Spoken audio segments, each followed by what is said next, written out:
That is a very basic question that is being asked by American society now.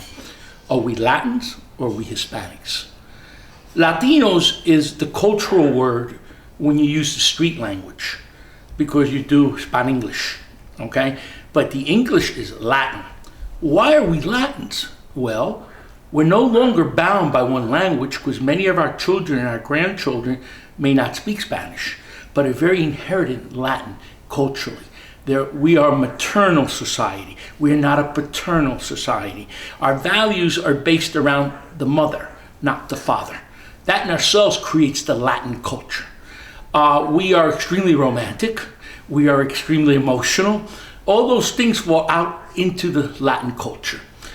But we don't say Hispanic food. We don't say Hispanic culture. We don't say Hispanic lover. We say Latin food, Latin culture, Latin lover, Latin music.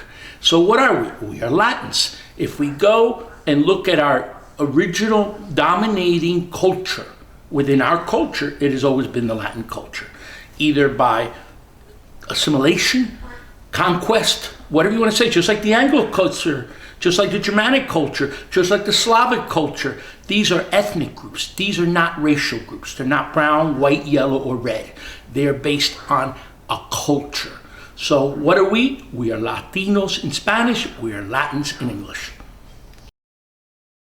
We have a very interesting situation. We have seen Latinos pushing for the first time in one of the major parties. We have two of Cuban heritage. That in itself has put us on the forefront of being questioned, our vote. Last time, Hillary Clinton in 2008 made us prominent because of Latin voter power. Now it's about Latin candidates too. But to top it off, one of the major issues is us, immigration.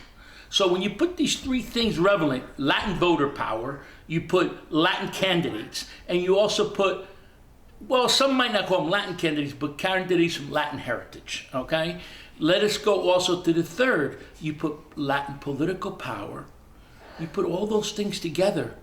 We are, with the top issue, of course, immigration, we are not only the center, but we're the driving force in the elections of 2016. That, beyond anything else, is a driving force. Why? Because one of every 4 college students is a Latin heritage. That's very important. Not only are we creating the youth force, not only are we creating the most children. In 2000, let me take an example. Since 1985, August 1985, America totally changed, at least North America. Why? That's the day that more Latin babies started being born in the hospitals than any other ethnic group. So we're not only winning by our numbers, not only winning by the amount of immigration, we are winning because last year was the first year that more Americans of Latin heritage were born here than born into this country. So now this is becoming, and very important, this is becoming in the next 20 years maybe the most and the largest and most powerful Latin country in the world.